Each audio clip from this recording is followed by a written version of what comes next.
Er weer verleden week een Friese sterencommissie in Den Haag. Nou, dan moet er wel echt wat aan de hand worden. Friese politici die partijbreedte voest omhoog steken. Poeh.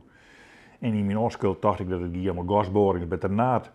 Dat vinden we ons alle jaar harden helemaal net goed. En wat moesten ze dan nou in Den Haag? De minister zou net jeder wat zeggen als in het variër en dan is er alweer een orenhampelfrit. En dan had Friesland mooi de tijd om protestdemonstraties goed te regelen, want daar ben we oornares vrij kloterig in. Elke een spreekt schande van Islamar wie moen, maar we hebben 4 wielen net in jet. Aan de andere kant is dat uitstel ik alweer van de baan. Net al de stedenbestuurders, maar echte wetenschappers zeggen namelijk dat we een strenge winter krijgen. Die weten net dat je net meer dan 3 dagen vooruit zijn kennen. Nee, koude winter en we hadden dus gas nodig.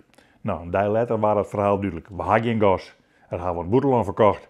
En die hadden het in reserve, wij net. En we hadden, doet we grenstegedingen, net een contract met Rusland afsluiten. En nu zeggen we hier dat ze dan dat maar in grens boren moeten. Ja, als dat ont Australië zakken, dat dondert u net helemaal wordt. Maar Den Haag is hebben nou die doren dat net. Dus zal die naaie weken stiekem al internaat beginnen. Dat merken uw stedenleden pas die hele letter en dus daarom wiens ik net in Den Haag. Hul Friesland hier de vlag uitstutsen als ze de West winnen vanwege de vleerbasis. Er is 4 jaar voordat die naaie F-25'ers komen voor zijn dat die te loot wezen zoen. En nu dat ik ze is, jaren ze niet meer. Vanwege dat loot misschien wel. Boven dat, wij moeten vergunning hebben als we naar pisje willen en zij vliegen je zonder taststemming de hele dag om. En waarom? Als de Russen al komen, wordt Ljouwer in één streek voortvagen. Maar dat in Friesland een politicus worden wil, maar hij of zij eerst op een knibbelsfabrok beloven dat ze nooit wat over de vleerbasis zeggen zullen. Lelelijn dan? Nee. We weten al lang dat Afine Fokkers vis te hegi zetten had. Als we eer een regering krijgen zullen, zei hij dat ze nog nooit van de lelelijn jet had, maar we zullen er ooit wel eens naar kijken.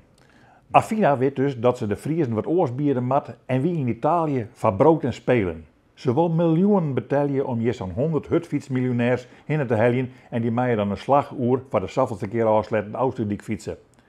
Verhoezen moet je net in Den Haag wezen, bij je eigen gemeente. Maar die weten net eens dat je 423 dwarten besteden, die haar eigen jongerij een huis bieden willen. En een paar aantal soepboer die komt van de week met zijn wenteplan. Prima, maar anders haal onkundigen dat er de eerste 3 jaar nog geen vergunning kleerwijzen zult. Nou, je samen terug. 10 red je mij een konter bij mij. Bregen hoe het Prinses Margriet kanaal? Nou, dat kan misschien geen auto's meer hoor, maar het wordt zeker net jeder dingen als 2030. Vind je rijden? Experimenteer maar lekker wat terug. Boeren biologischer? Ach, dat saneert hem vanzelfs uit.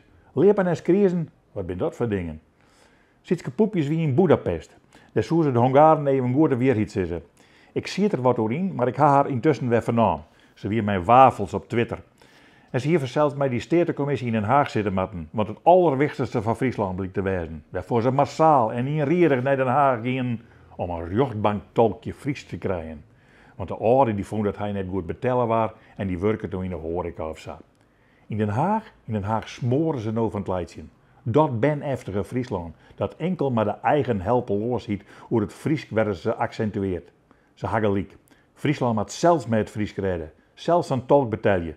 Donder je er gewoon een deputair uit, want die kan al die andere dingen dan net regelen. En dan hebben we heel genoeg van 15 tolken.